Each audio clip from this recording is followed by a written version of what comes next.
तो स्वागत है बच्चों एक बार फिर से हमारे YouTube चैनल पर एक और नई वीडियो के साथ। जैसा कि मैंने आपको बताया कि मेरे क्वेश्चन पेपर के जो क्वेश्चंस होते हैं वो एग्ज़ाम में ज़रूर मिलते हैं, आपको ज़रूर मिलते हैं। और मैंने आज का एग्ज़ाम पेपर जो मैथ का था मैंने चेक किया, उसमें से 70 लगभग क्वेश्चन मुझे मिले अपने वाले, जो मैंने वीडियो में डाले थे। तो आज हमारे पास सेम ऐसा ही है, बहुत इंपॉर्टेंट क्वेश्चन पेपर है त्रैमासिक परीक्षा का। जी आज हमारे पास कक्षा 9th का साइंस का क्वेश्चन पेपर है जो कल होने वाला है आपका। तो ये भी बहुत इंपॉर्टेंट है। बहुविकल्पी स्टार्ट करते हैं। बहुविकल्पी आपका क्वेश्चन है ये, इस पहले क्वेश्चन से स्टार्ट करते हैं। वीडियो के अंत तक बनी रहिए और अब वीडियो आपको पसंद आए तो प्लीज़ को लाइक कीजिए, साथ में चैनल को सब्सक्राइब करना ना भूलें। तो ये त्रैमासिक है, वही आपका मैंने एज यूजुअली बताया आपको 2.5 घंटे का आपका टाइम रहेगा, साथ में 80 क्वेश्चन का आपका अंक 80 अंक का क्वेश्चन पेपर रहेगा। तो बिना किसी देरी के मैं आपको सारे के सारे क्वेश्चनों के साथ आंसर बताऊंगा। वीडियो थोड़ी लंबी हो जाएगी, कोई दिक्कत नहीं है, कोई प्रॉब्लम नहीं है, वीडियो के अंत तक बने रहिए, आपको सारे के सारे क्वेश्चन क्लियर हो जाएंगे। चलिए मैं बात करता हूँ पहले क्वेश्चन की। तो पहला क्वेश्चन क्या कहता है कि कोशिका की खोज किसने की थी? तो आपका आंसर है रॉबर्ट हुक ने की थी, आपका आंसर सही हो जाएगा। दूसरा है कि कोशिका का आत्महत्या की थैली सभी को पता है, लाइसोसोम को कहा जाता है। लाइसोसोम को कहा जाता है, किसे कहा जाता है? लाइसोसोम कहा जाता है। अगला है कि सूक्ष्म जीवों को देखने के लिए उपयोग किया जाने वाला उपकरण, कम छोटी छोटी चीज़ों को देखने के लिए हमको क्या, कौन सा? सूक्ष्मदर्शी बोलते हैं इसको, सीधा सीधा सा आपका सूक्ष्मदर्शी। मैं ऐसे एलिमिनेशन की बात करता हूँ, दर्पण में हम अपने आप को देखते हैं। लेंस की बात करते हैं, लेंस अपने आँखों के चश्मे के लिए बनाए जाते हैं। दूरबीन की बात करते हैं तो दूर की चीज़ है। और बच्चा अपने पास क्या, बच्चा हमारे पास सिर्फ सूक्ष्मदर्शी, सूक्ष्म मतलब छोटा होता है। ऐसे हम एलिमिनेट करके भी बना सकते हैं, वीडियो एलिमिनेट करके बना सकते हैं अपना आंसर। चलिए आगे बढ़ते हैं। कोशिका की झिल्ली बनी होती है, काय की बनी होती है? प्रोटीन की बनी होती है, साथ में लिपिड होता है। तो आपका ये आंसर सही होगा, आंसर सा है इसका आंसर।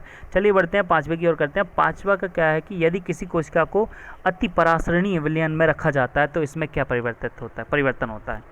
तो आप आंसर बताए तो ये सिकुड़ जाती है, आपका आंसर आ हो जाएगा। ये साथ में आंसर भी दिया, आप नीचे भी देख लें। अगला है कि मानव शरीर में पाई जाने वाली कोशिकाएं होती, कैसी कोशिकाएं होती हैं? प्रोकैरियोटिक, यूकैरियोटिक, ये दोनों।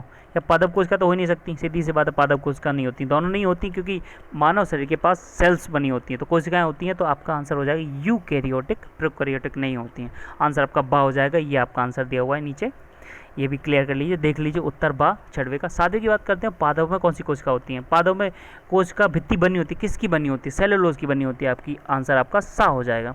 चलिए आगे बढ़ते हैं, 8वें क्वेश्चन की बात करते हैं। 8वां क्वेश्चन क्या कहते हैं कि एक कोशिका से 2 या अधिक कोशिकाओं का बनना क्या कहलाता है? विभाजन कहलाता है। एक तो पहली बात है कि बनना, अलग अलग बनती है तो विभाजन हो जाता है। विभाजन देख लेते हैं हम किस में आ जाता है। जी बिल्कुल, दा में आ जाएगा कोशिका विभाजन। आपका नीचे आंसर भी दिया है, वो से कन्फर्म कर सकते हैं। अगला है कि रिक्तिकाएँ पाई जाती हैं, काय में पाई जाती हैं? रिक्तिकाएँ मतलब खाली खाली जगह किस में पाई जाती है? पादप कोशिका में, जंतु कोशिका में, जीवाणु में, या प्रोकैरियोटिक कोशिकाओं में? जी बिल्कुल नहीं, आपका रिक्तिकाएँ पाई जाएंगी तो हमेशा हमेशा पाई जाएंगी पादप कोशिकाओं में। तो आपका आंसर सही हो गया ये आ। चलिए आगे बढ़ते हैं। अगला क्वेश्चन क्या कहता है? अगला क्वेश्चन कहता है कि जंतुओं के शरीर की संरचनात्मक व क्रियात्मक इकाई जंतुओं के शरीर की क्या होती है? कोशिका होती है, सेल होती है। आपने सेल की जो परिभाषा है, कोशिका की परिभाषा पढ़ी होगी, यही है कि जंतु की संरचना एवं क्रियात्मक इकाई क्या होती है? सेल होती है, तो कोशिका होती है इसकी। चलिए आगे बढ़ते हैं। अगला क्वेश्चन है, एक वाक्य में उत्तर आपको देना है इसका। अगला क्वेश्चन है, एक वाक्य में उत्तर देना। जीवन की मौलिक इकाई, क्रियात्मक, मौलिक, भौतिक, कुछ भी कह सकते हैं, क्या होती है? आपका आंसर है कोशिका।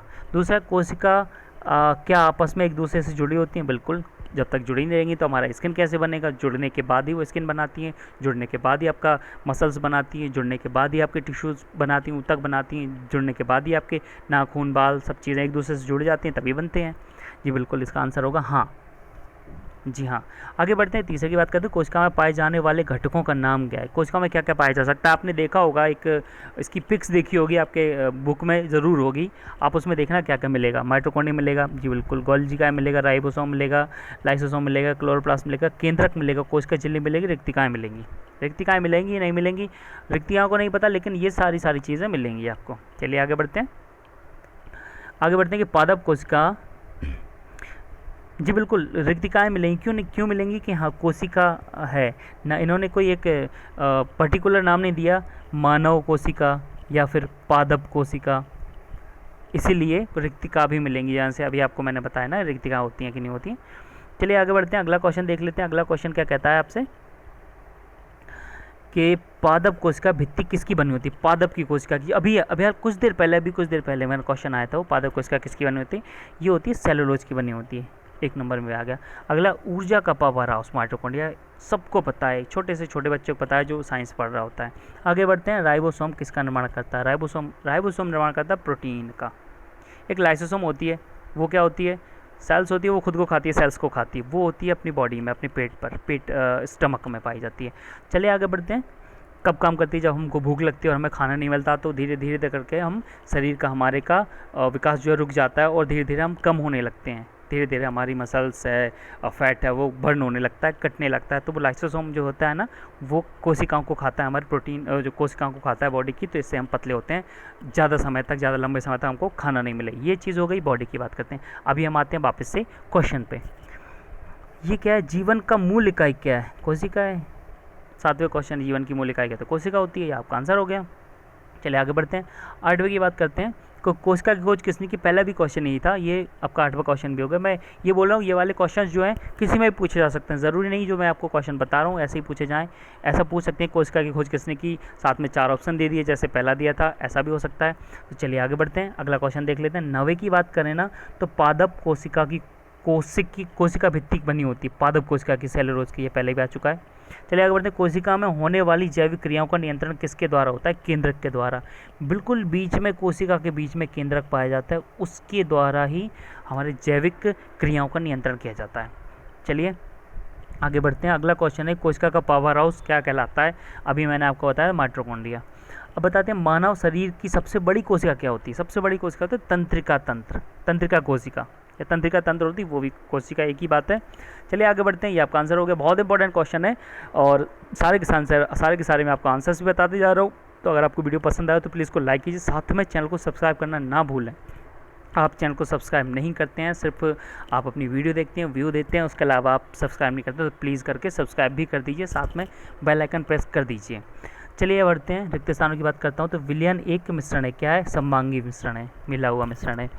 अगला है, 2 या 2 से अधिक मिश्रण द्रवों के 25 के अंतर कम अंतर है, उसके मिश्रण को क्या कहा जाता है, प्रभाजी आसवन कहा जाता है।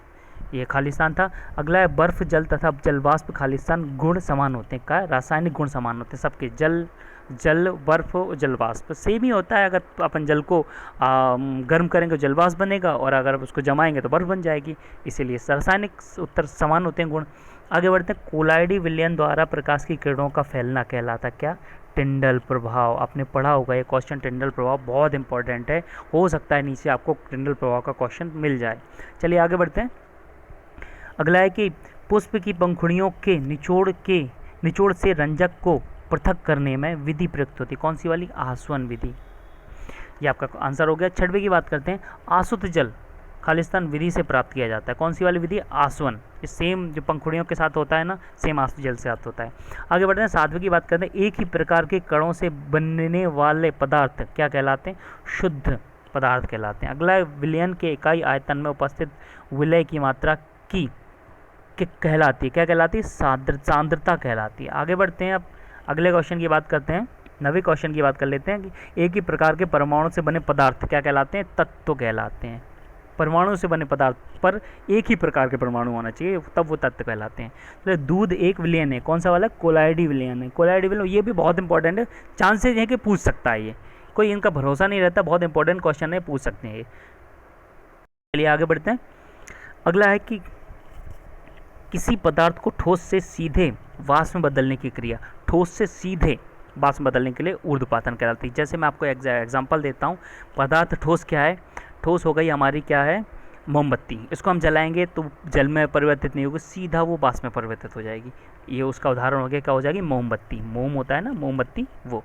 चलिए आगे बढ़ते हैं, अगला क्वेश्चन देख लेते हैं कि रेत और जल का मिश्रण को विधि से पृथक किया जाता है। इन दोनों को पृथक कैसे किया जाता है, विथारण, ये एक विधि होती है रेत और जल को मिश्रण को अलग अलग करने की। चलिए आगे बढ़ते हैं, अभी इसमें आ जाता है आपका सही जोड़ी की बात करते हैं। सही जोड़ी का आ जाता है आपको सीधा पूरा ऑप्शन क्वेश्चन दिया है ऊपर, क्या क्या कौन सी वाली सही जोड़ी, नीचे आपको उत्तर दे दिया है, 3 ही दिए हैं, और भी आएंगे, जो मुझे मिलेगा मैं आपको प्रोवाइड करा दूंगा एक वीडियो के जरिए, साथ में आंसर भी आपके रहेंगे। तो यौगिक का आपका क्या रहेगा, ये वाला SiO3 SiO2। बा का अगर तत्व का देखा जाए तो तत्व का रहेगा O, तत्व O है। और मिश्रण की बात करें तो आपका मिश्रण ये दिख रहा है, सीधा सीधा मिश्रण दिख रहा है, NaCl+2 आपका नमक है और पानी है, तो मिश्रण हो गया ये। चलिए आगे बढ़ते हैं, नमक पानी बन जाता है। आगे बढ़ते हैं अति लघुत्तरी प्रश्न क्रमांक 2 की अति लघुत्तरी प्रश्न, मतलब ये 2-2 या 3-3 नंबर में पूछे जाएंगे, 2-2 नंबर में पूछे जा सकते हैं। तो क्या शुद्ध पदार्थ क्या है, आपका पहला क्वेश्चन है कि शुद्ध पदार्थ क्या है। अच्छे से पढ़िएगा, अच्छे से आंसर भी याद कीजिएगा, लिखिएगा, आपको बहुत अच्छे नंबर मिलेंगे, मुझे आशा है ये। चलिए बता देता हूँ, ऐसे पदार्थ जिनमें मौजूद सभी कण समान रासायनिक प्रकृति के होते हैं शुद्ध कहलाते हैं। शुद्ध क्या कहलाते हैं, शुद्ध पदार्थ कहलाते हैं। एक शुद्ध पदार्थ एक ही प्रकार के कणों से मिलकर बना होता है। शुद्ध पदार्थ मैंने आपको कुछ देर पहले एक खाली स्थान में बताया था कि शुद्ध पदार्थ एक ही प्रकार के कणों से मिलकर बनाता है, वो शुद्ध पदार्थ कहलाता है। अगला देख लेते हैं, क्या हमारे आसपास से के पदार्थ शुद्ध हैं, चेक कर लेते हैं। आंसर है कि जब हम अपने चारों ओर देखते हैं तो पाते हैं कि सभी पदार्थ 2 या 2 से अधिक शुद्ध अवयवों से मिलकर बने हों।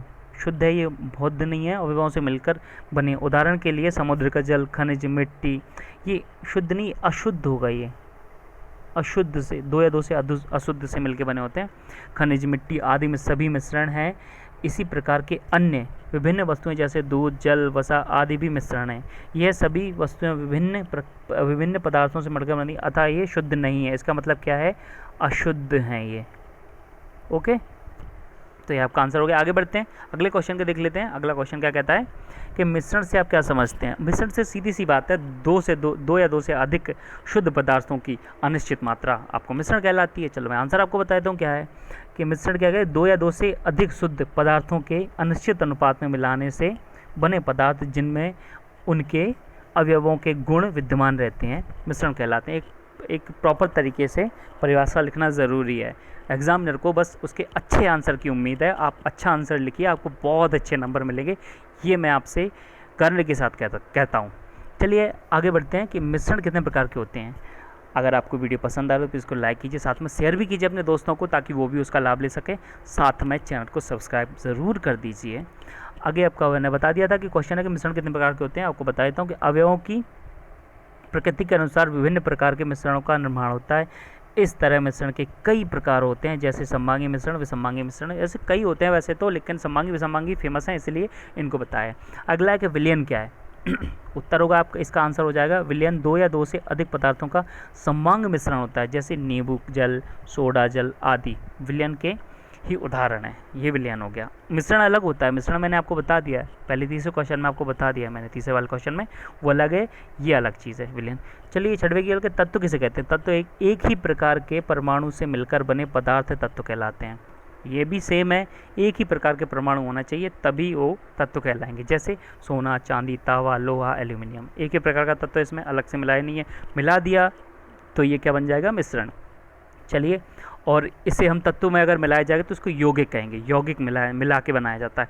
चलिए आगे बढ़ते हैं। हाँ, यह क्वेश्चन आपका आंसर आ गया, 7वां वाला क्वेश्चन आ गया, यौगिक किसे कहते हैं। तो आंसर है आपका 2 या 2 से अधिक तत्वों के निश्चित अनुपात में मिलने से बने पदार्थ जिनके गुण अपने अवयवी तत्वों के गुण से सर्वथा भिन्न रहते हैं, यौगिक कहलाते हैं। जैसे जल, कार्बन डाइऑक्साइड, नमक या सोडियम क्लोराइड। ये आपका आंसर हो गया। चलिए आगे बढ़ते हैं, बता देता हूँ अगला क्वेश्चन क्या है। जल साधारण ताप द्रव है, क्यों। इसका आंसर बता देता हूँ, क्योंकि जल में हाइड्रोजन अणुओं के मध्य संयोजन बंध मजबूत होता है, इसीलिए क्या है, साधारण ताप द्रव है। जल आराम से टूट जाते हैं, उसके मजबूत होता है लेकिन आराम से जल्दी गर्म हो जाता है। चलिए थोड़ा सा रखने पर तुरंत गर्म हो जाता है, कुनकुना जिसको हम बोलते हैं। चलिए बता देता हूँ आपको, ये आगे क्वेश्चन है, कैसे वाले क्वेश्चन है थोड़े, जैसे मैंने आपको बताया था अभी, सारे के सारे वही क्वेश्चन है, लेके चलता हूँ। अगला क्वेश्चन है, कमरे के ताप पर एक द्रव धातु एक द्रव अधातु का उदाहरण दीजिए। तो आंसर है कि कमरे के ताप पर द्रव धातु पारा एवं द्रव अधातु ब्रोमीन है। चलिए आगे बढ़ते हैं, अगला क्वेश्चन देख लेते हैं कि भौतिक परिवर्तन और रासायनिक परिवर्तन में अंतर बताना है आपको। चलिए बता देते हैं। भौतिक परिवर्तन की बात करते हैं हम। ऐसे परिवर्तन जिनके पदार्थ की भौतिक अवस्था बदल जाती है किंतु रासायनिक अवस्था में कोई परिवर्तन नहीं होता, भौतिक परिवर्तन कहलाते हैं। जैसे लकड़ी से बुरादा बनना, लकड़ी को फोड़ के तोड़ के कैसे भी करके बुरादा बना देते हैं, उसमें ना कोई रिएक्शन होती ना कोई कुछ, इसीलिए उसको भौतिक परिवर्तन हो गया। जैसे शरीर का बढ़ना, उसमें कोई केमिकल नहीं लगता है, इसलिए कोई रासायनिक चीज़ नहीं लगती है, तो शरीर का बढ़ जाता है। किसी चीज़ को बॉल को फोड़ के छोटी बॉल बना देना, उसमें कोई रसायन नहीं हुआ, रासायनिक क्रिया नहीं हुई, तो वो भौतिक परिवर्तन है। अब रासायनिक परिवर्तन की बात कर लेते हैं।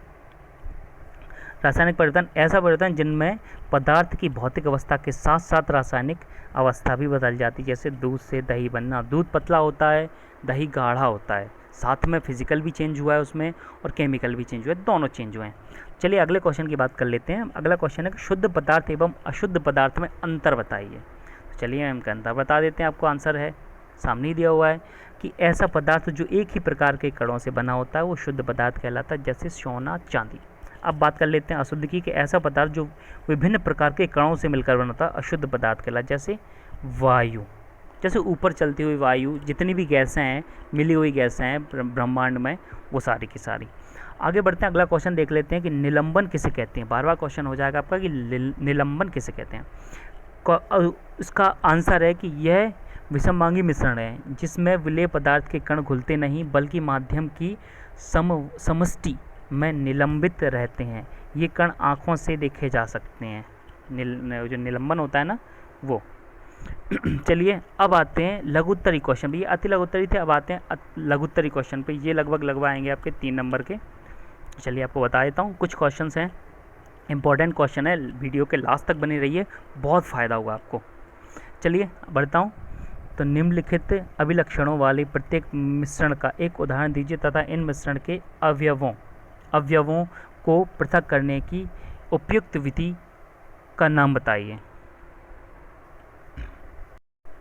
तो ये हैं आपके का क्वेश्चन ही है नीचे और दिए हुए आवा नाम से।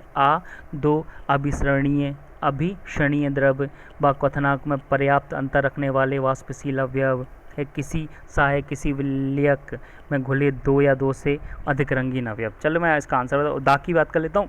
दा भी है इसमें कि अवयवों में से एक जो ठोस से सीधे गैसीय अवस्था में परिवर्तित हो। अब इनकी मैं क्या पृथक करने की विधि बता देता हूँ और इसके आंसर भी बता देता हूँ। क्या होगा आंसर? जल एवं केरोसिन का मिश्रण, जैसे पृथक करने की विधि। ठीक है, अगला हो जाएगा पेट्रोल एवं डीजल का मिश्रण। ये प्रभाजी आसवन, ये आसवन विधि, प्रभाजी आसवन बोल सकते हैं, आसवन विधि के द्वारा अलग होता है।